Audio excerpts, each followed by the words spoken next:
all the way back, baby. Yeah, and if we say book your hotel, you book your hotel.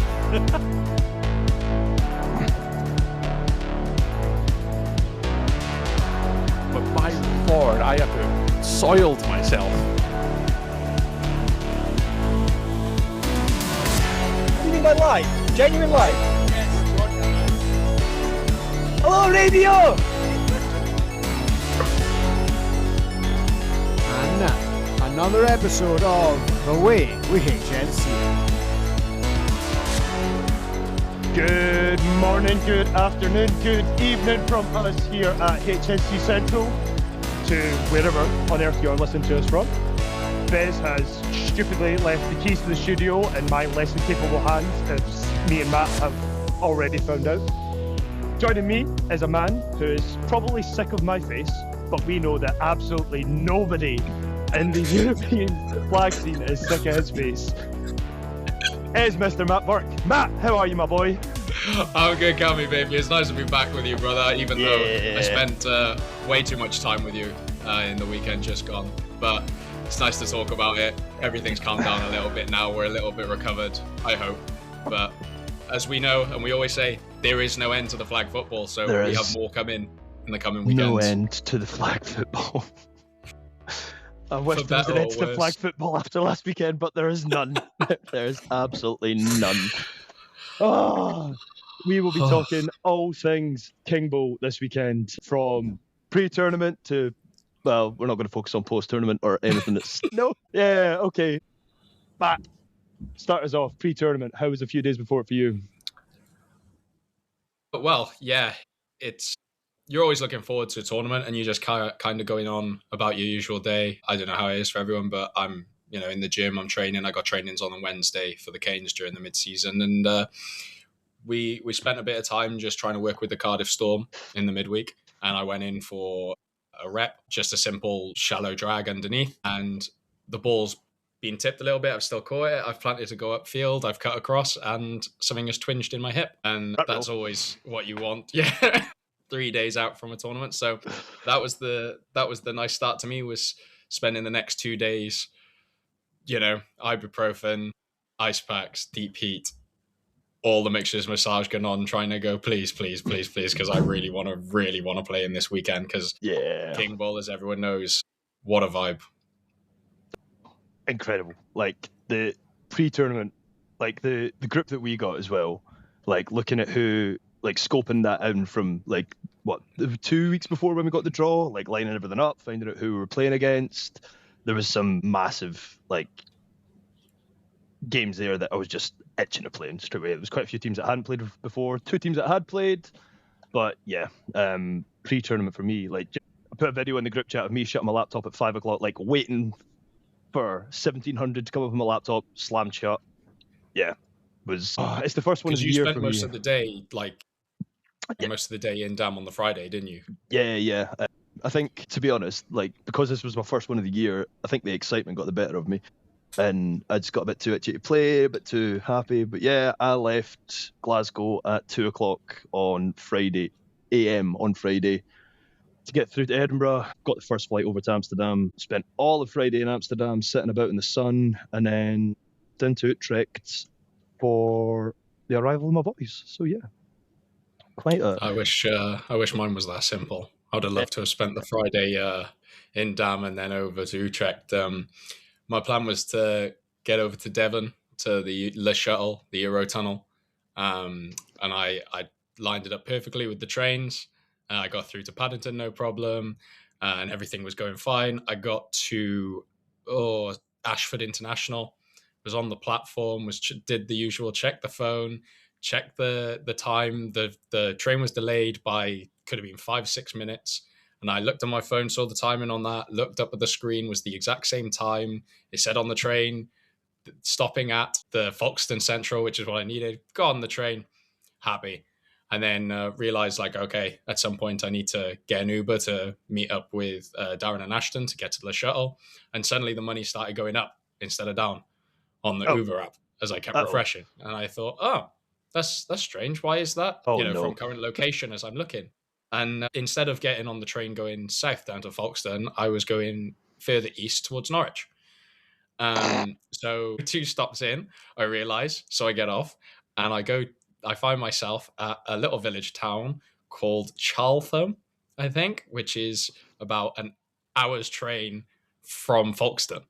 Oh. So I then checked the time and I had an hour to get to my Eurotunnel. So that was a fun 20 to 30 minutes roughly, where I realized a train isn't going to do it now. It's going to have to be an Uber. So a 20-minute sit. Again, you got to imagine, like, I think the shuttle was at 6 p.m. and I've realized at 5 p.m. that I'm in the wrong place or was on the wrong train. Peak time for travel. Unbelievable. So I knew that the train was going to get me there late. I had to hope that an Uber was going to get me in 35 minutes. And when I got to 20 minutes of that hour, I thought, it's done. And I had thought earlier, like, considering how this weekend went and things that we'll probably talk about later, like, that would have been so funny if I hadn't have even made it. So thankfully, long story short, then have that moment where I thought I wasn't going to make it, got picked up, got there in time, a bit of a kerfuffle at the gates to get me onto the shuttle, but met up with Darren and Ashton in the end and got me over, and finally joined at the lovely time at 2 a.m. on Saturday, a complete opposite of what you did. I think that kind of foreshadows the entire weekend. Everything was going great, and then it just dropped off a cliff. Until it didn't. But we'll get to that later. So Friday for us, it was just kind of supposed to be a chill one. It was not a chill one. I've been told that I was like Ace Ventura walking into my room, falling down face first, fully clothed. Don't remember it. Don't remember a thing. But that's what these weekends are about, isn't it? They're for fun. Yeah. And some flag football in there somewhere. Somewhere. Not sure where, but somewhere. Yeah. Okay. So Hawks, our group, we had where are we? Group H. We had the Dancing Goose, which is the Cologne Crocodiles, was the Cologne Pandas. Not quite sure where that's happened. Cologne Falcons, Tipsy nice Travellers. They did. It was lovely. It was good to see some friends on that team as well. A few of those, the girls that were there had played for us at Palooza last year as well. Tipsy Travellers, a Dutch mercenary team. Madrid Capitals, that was our big unknown. And Team Africa, which is wild to think of the concept of Newcastle playing Africa. How, like, flag football is mental, but the fact that we got Newcastle Blackhawks, a Premier team in the North A of BAFA, against Team Africa, like, again, epitomizes these sort of weekends where you can just get such random matchups. But so much fun. The matchup, standing us comparing side by side, was exactly how you'd expect. Oh, like, that, for me personally, like, I know Saturday was a bit of a write-off for me performance-wise, but, like, we subbed in young Ashton on offense, got the ball moving. Like, there's a great video that Andy Keith took of Bradley, the centre, running a wheel and coming over the top of a, like, Tunisian national player and taking the top off him and just like, what? Yeah. And then, that game came down to the last play, didn't it? Yeah. Well, yeah. Like I said about my hip strain, I've been trying to take it easy as much as I could and crash down while playing DB and just jogging routes on offense. I said about lining up and seeing them when you look across and see the athletes those guys have, like, that was the game I was like, yeah, if it's going to go, like, there's going to be some point where naturally my competitiveness will kick in. I have to run full speed to either cover something or break away. And yeah, that's the game. It was a fourth down break up. And the performance that we put in that game was epitome, but it was the beauty of flag football. Because again, looking at them, you would have thought they would all wipe the floor with us. Absolutely. Totally. Absolutely. That's like the team as a whole of the weekend. Like, we going out the first game, boat race from the defense. I think what was 5 pick sixes, like, destroyed them. Offense didn't even need to get on the pitch. There was points where I went in at QB for XPs, which is a ridiculous concept. Second game was the Travellers, and No, that was the third game, I think. Is that third game? That was third game, I think. Okay, so it must have been the Falcons second on the new pitch where Cammy made lots of friends. Yeah, the new AstroTurf was slidey. We played on that on Saturday when it was roasting hot and it was lovely. I would not have enjoyed playing on that on Sunday. That would have been an absolute bubble bath of a pitch to play on. But yeah, like new Astro, I got told it got laid quite recently. There wasn't many Astro pellets on it. There was nothing gripping you to it. It was just like, I think any time I touched the ball, I ended up on the floor, whether that was my fault or someone else's. I was going to say, in that sense, in your sort of fundamental movements, it wasn't until you wanted to really like shake someone or cut aggressively quickly that, you know, sometimes you don't make proper connection with the ground. But like you say, there was nothing holding you. If you wanted to juke someone or do a last minute step, you were ending on the floor rather than actually stepping someone because the ground was just sliding. Yeah. So 2-0 at that point. We came away victors of that game. Then on to Tipsy Travellers. And I think at that point we were there's a video of us walking to the pitches with 24 carat that Darren got, where we were just pretty much, team had settled, offense had kind of found its feet a little bit more now that we're actually getting on the pitch. Defense had just come off of a flyer. This was all just like, this is where we settled. We were like, right, okay, we've got the 2 big games last. Let's just enjoy this game while we can. And then we just kind of got in a full flow state. Like, we were untouchable. You got in on offense through that game against the Tipsy Travellers. Yeah, it was just kind of, the sun was out all day. It was just great. The Saturday was incredible. The Saturday was probably as prime King Bowl as you'd expect. Exactly the vibes, the setup, like you said, the weather, people just going around having a good. I don't think I've ever I know it's obviously going to forever build the more tournaments you go to, but just conversation, networking with people, socializing, it was just all on full fronts. Like, it was perfect. You were like going around to your next pitch and you'd catch someone, because obviously people set up in either their favorite places or wherever they know the pitch is going to be. So then when we have a game on the far Astro pitches, the original ones, like, you see a load of people you haven't seen halfway through the day. Exactly, yeah. I think this year for me, like, King Bowl last year kind of dipped a little bit. There wasn't that many people around for the final, but like, King Bowl was just, to me, will always be the funnest. It might not be the biggest, it might not be the most competitive, might not be the most attractive to everyone, but there is no funner tournament in Europe to go to turn up to just, if you don't really care about the football, if you just want to go up and have a good time with your mates, then King Bowl is exactly what it is. Like, there's people in the bottom bracket that are still chilling with people in the top bracket having fun. Like, it ticks all the boxes, doesn't it? Because everything's sort of, location's great, facilities are great, and then the city's nearby. So, like exactly what you said, it is a prime tournament of flag football for those aspects before you even get onto the field. Yeah, loved it. Yeah, and then up after that, we have the Team Africa game, which we briefly covered, but that was a lot of fun. Those are the games you come to tournaments for, easily. Yeah, that's like, I think looking at the squad we had a lot of individual athletes and very talented people retrospectively, but the defense, 2 of those people had played defense together before, and one of them was blitzing. So you've got 4 people in coverage together who don't know how the other person operates, don't know where they're going to be, don't know the signals to shout. But yourself, Matt P, Ashton, and who am I missing? Adam. Of course I'm missing Adam. Higher mammal. How you guys operated together was just phenomenal to watch. Loved that. And then, put us in prime position. And going by the tournament rules that were set out, we could lose the next game. We could just have fun. We didn't care what was going on. We couldn't sink by a points deficit. As long as we didn't, we had to win. As long as we didn't lose by 16 points and Africa didn't go on an absolute world beater of like, I think it had to be like something like 50 points, we were going to be fine. And we were like, it was 2 minutes to go. We were down by 6, and I was just like, just don't throw a pick. Just don't throw a pick. I don't care if you score. Just run option with Ash. Just chill. It's fine. See the day out.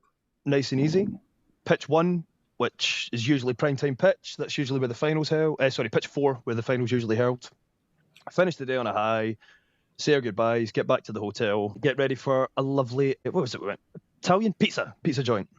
Yes. But when we're sitting in the hotel waiting for people, we check our phones and we are not in first place. Ruh-roh. I need to stop saying it. I do. But how? How, Cammy? Why were we not in first place? Why were we not in first place? Well, the tournament organisers had apparently changed the rules and hadn't updated the attachment that they have put on Tournify. So going by the attachment on Tournify, it was points. So win gets you 3 points, loss gets you nothing, tie gets you 1. Then the next one is head-to-head, and then the last one is points difference. So in first place was Team Africa, which we had the head-to-head over. So I text the organisers and ask them, what's going on? Why are Team Africa above us when we have the head-to-head? They changed the rules so that if there was a 3-way tie, those 3 teams, the points difference from that round robin of games then equals who's going to be first, second, third. We beat Team Africa by 6, and we lost to... Was it 6? Was it 6 or was it 1? I can't remember. Either way, we were sitting in second place. However, text the organisers, get on the phone, they give me a call. We were on the phone for about 10 minutes, and then I eventually just say to them, like, look, go and look at the document on Tournify. Read out to me what the tiebreakers are in this scenario. And the most beautiful sound to signify victory after they read the tiebreakers comes out, and we just get the biggest, longest sigh and told, leave it with me, I'll sort this. It was like quite a moment. Yeah. Cammy felt very vindicated in his... I felt very vindicated. Cammy's been really like short version with that. There is a Cammy rage bracket for a good 10-20 minutes of him confused and puzzled as to why we found ourselves in the scenario we found ourselves, because like he says, we rested players, we were happy, we were good. We got told at the table after that game yeah, that's that another we point were as in well. the right spot, that we were fine. So then for it to come around, but yeah, they were, they were good about it. They realized, but I'll leave it to you to point out going forward, Cammy, but it is something worth noting for future tournament purposes. Absolutely, yeah. Like give them their due. They admitted they were wrong and they fixed it. So I'm absolutely fine with that. They played by the rules that they set out. If they want to change it for next year, that's fine. Just make sure it's communicated to all teams, and make sure if you are in that scenario, you check the document before you tell your team, just take a knee, because I felt like a right tit. But by the by. But yes, anyway, fast forward about an hour, we're sitting in the pizzeria. We get the phone call. You're first place. You will play the Brunswick Badgers tomorrow morning. But what you mean to tell me is, Cammy, we put in all that work to make sure we had a certain seeding. We must have really enjoyed the game in the morning. That was such a fun game. Do you know what? I had a great game. I remembered how to play football again. It was excellent. I was catching balls left, right, and centre. What was the score, Matt?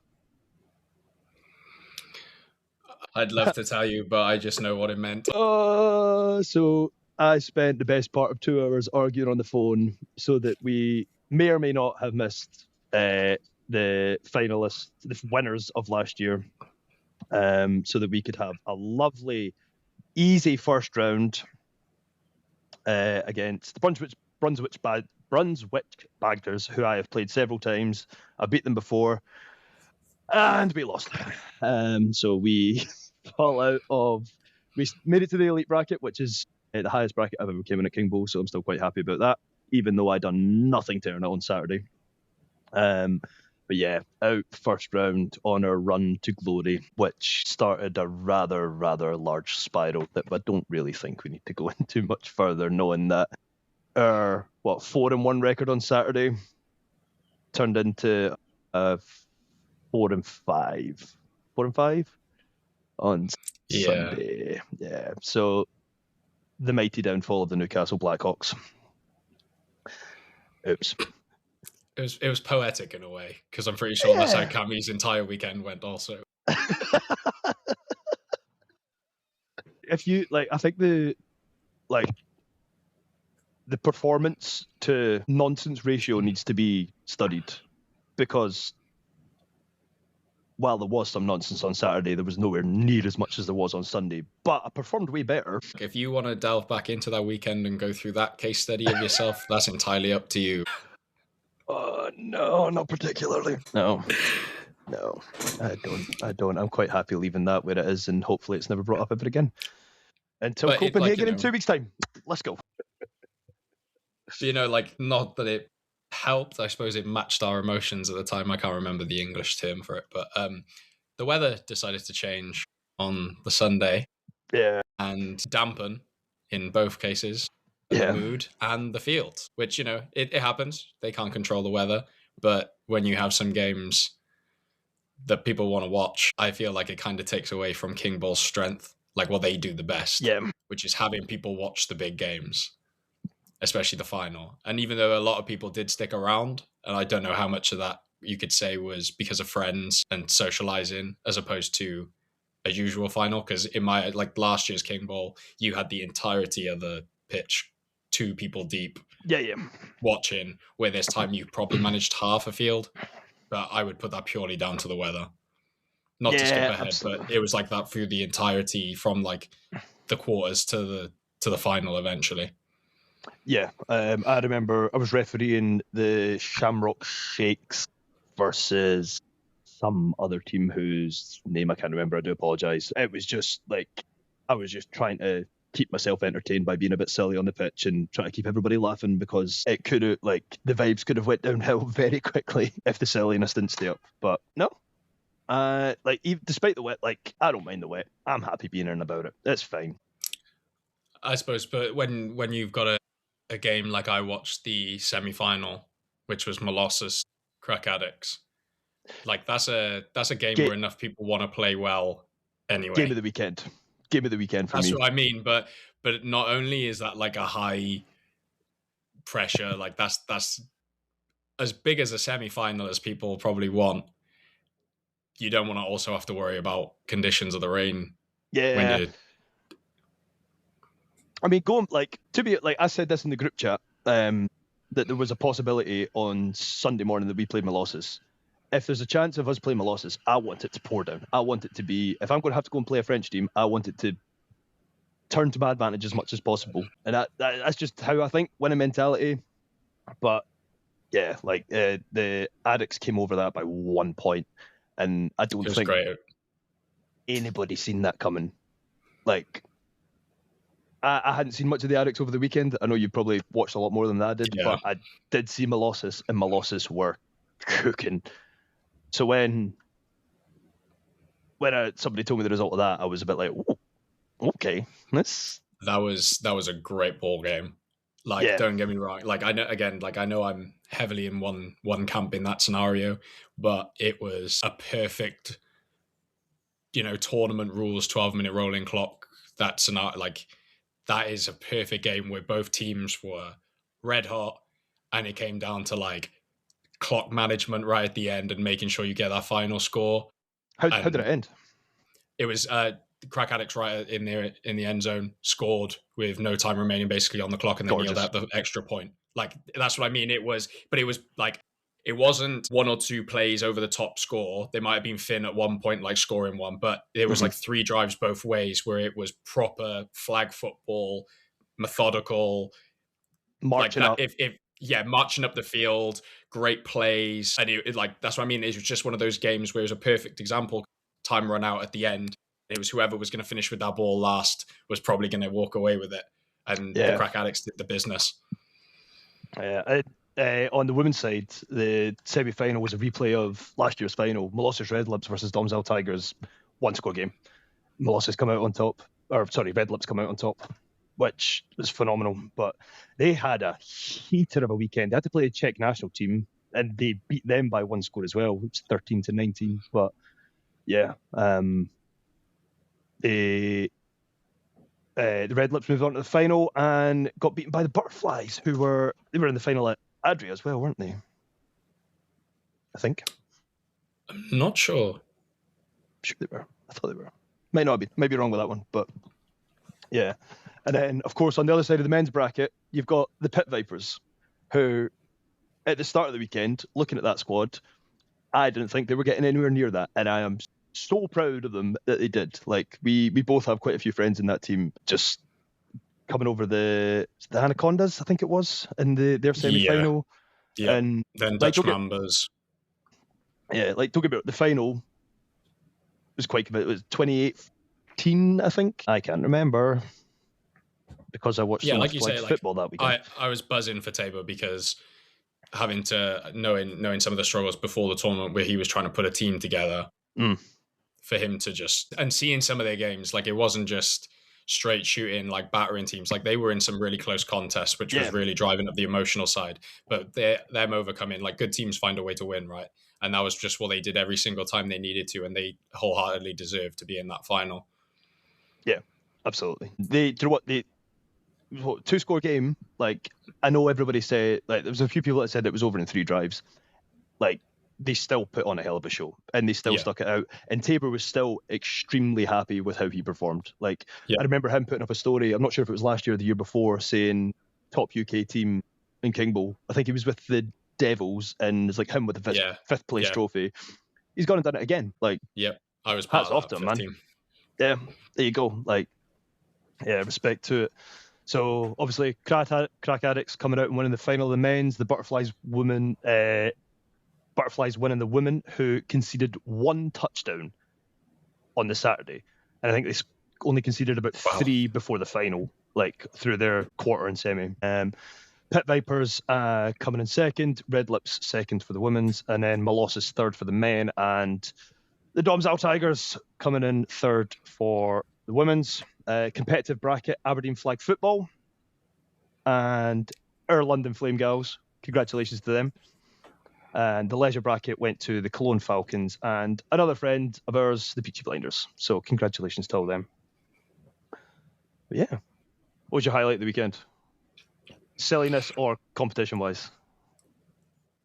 I think it's going to have to be silliness because I was obviously held back a lot of the tournament due to the, like, muscle injury, and I won't pretend that I played, like, the entire weekend, but it was just, like, the vibes were the best I've ever kind of seen it. Absolutely. In a long time, like, even like above King Ball standards. There's just, I think I've said it before on a podcast before, like, this growth over the last 2-3 years of flag football tournaments where everyone just kind of knows each other by now. And if you don't know, get to know, because we've all been at the same tournaments. You know, people pick and choose some, but you have this community now where all of us pretty much know each other, or one member of one team knows the rest, and it just all merges in together.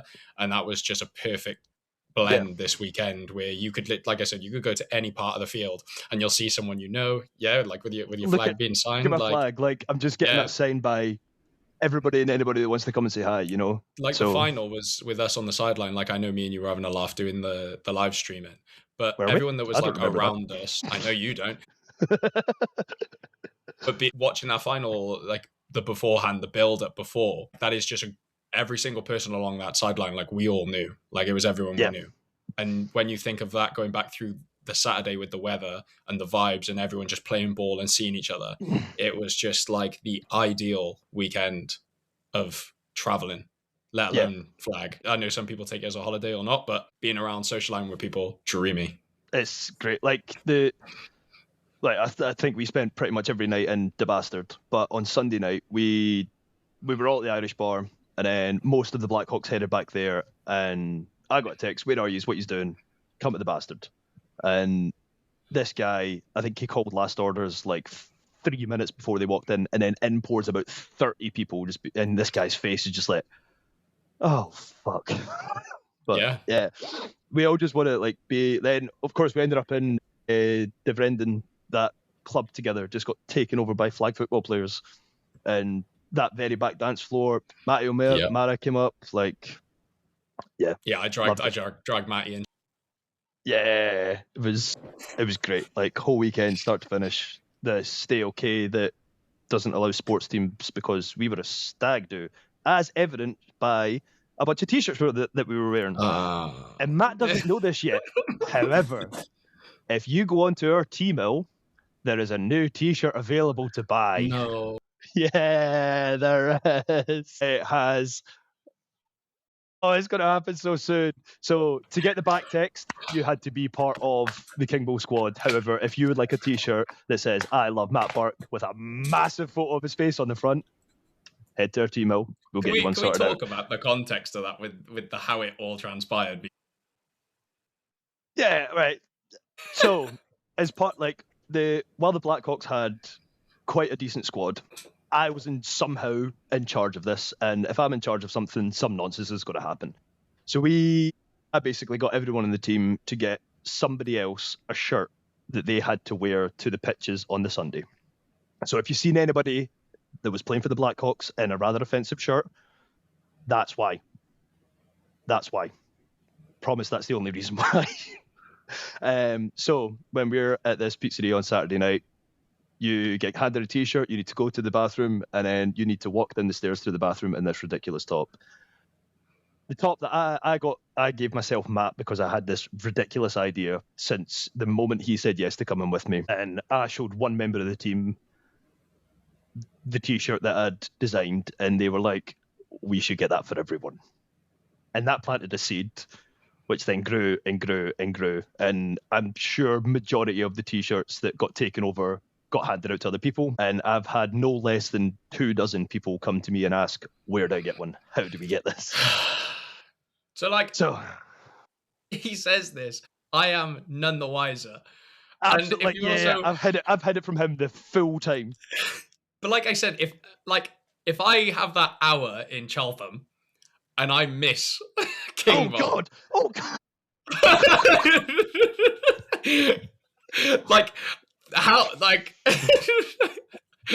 But I get to the, again, this has been kept from me, but I'd had naively, because you don't think this type of thing is going to happen. I'd had 2 conversations with people about the T-shirts, and I knew that you had me, but obviously I'm not going to think about the widest. I'm not going to think you're going to do what you've done. I'm just thinking we're all going to hand each other T-shirts. One of the other conversations you had is I told you that I was vetoing things that were too extreme. Yes. So you knew it wasn't going to be too bad.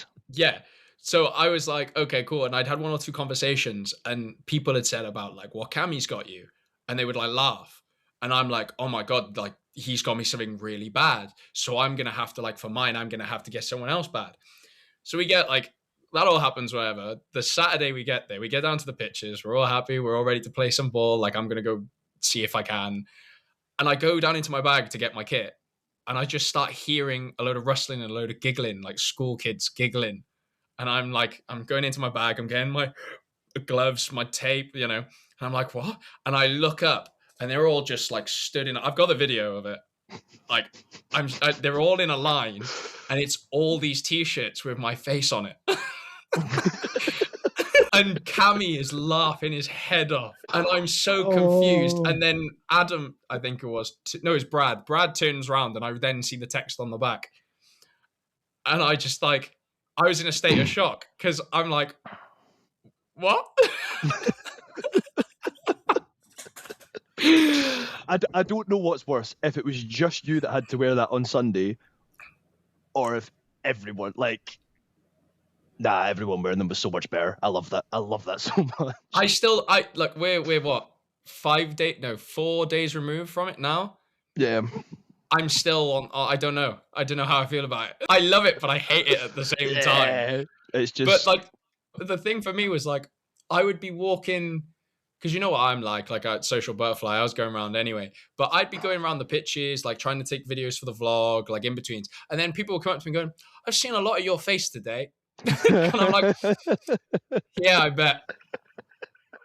Yeah. It's just okay. I will forward the link on to my mother, who has told me she also wants one. Yes. No, I think I'm really glad that we had a bunch of silliness in there as well. Obviously, given how Sunday went for us, wasn't our day. The offense couldn't click whatsoever. We didn't rotate what needed rotated early enough. We didn't change what needed changed. There's a lesson that I need to learn. Try to keep everybody happy and try to keep the vibes up. But I'm glad that we had the silliness element there as well to try and keep it all going. So, yeah, If you want a ridiculous weekend of flag, if you want a good weekend of flag, like a high quality standard playing of flag, do not let me be in charge of it because it will get out of hand very quickly. And that is why I'm in charge of pink ball. Yes, but yeah, like from start, like we even got Ashton's dad on the pitch at one point, catching a hitch, running up, like everything about it was, but like as far as an atmosphere and fun weekend could go, perfect. I am more than happy with it. It's hard to complain. Yeah, like nobody's fell out with me that I know of. Yeah, there's still time. There's still time. Yeah, you might not get invited back. Probably not get it. If I do, we know what to change with me. We've sourced the problem of my abilities to play on Saturday, and we are going to do our best to rectify it.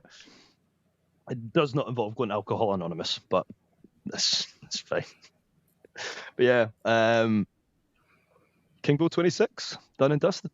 27's already been announced, the 1st to the 3rd of May, I believe it is. They next year. wasted no time. I'm pretty sure Absolutely it was the none. Monday or the Tuesday. It was like, because everyone's still, at this moment while we're recording, we're seeing a lot of the photos come out from photographers. A lot of players are posting their posts from the weekend. And then they just threw it straight back in, which is smart, which is obviously what you should do because everyone's reminiscing. And you go, well, here's next year. Like, they've wasted no time and they've really made a statement as a top-end flag football tournament this weekend. Yeah, absolutely. But yeah, it's my 3rd year of doing it, and it has just got better upon year, and I don't really want to find out if it can get much sillier than it can the past weekend. If anyone's going to find out, it's going to be you. Yeah, kind of getting that vibe. But no, I'd do it year upon year again if I could. But yeah. I'm still trying to process the hell that you've just made the t-shirts available already. Yeah, we'll post that link very, very soon. But yeah, I'm not surprised. I think that's us, my man. Unless you've got anything else to add. No, just the usual. For me personally, and you being able to come in the end, because that was ropey in itself, let alone my actual travel thing. To the Blackhawks for welcoming me, and Utrecht Dominators for hosting another great King Ball. Yeah, perfect. It was great to have you, man. Like, we finally got to play together, and it was either going to go one of two ways. It was going to be ridiculously silly or ridiculously competitive, and I'm somewhat glad that ended the way it did. We did both, yeah. All right, ladies and gents, that is enough from me and Burke for today, but thank you very much for listening. It is goodbye from Burke. Goodbye. It is goodbye from Cammy. Goodbye.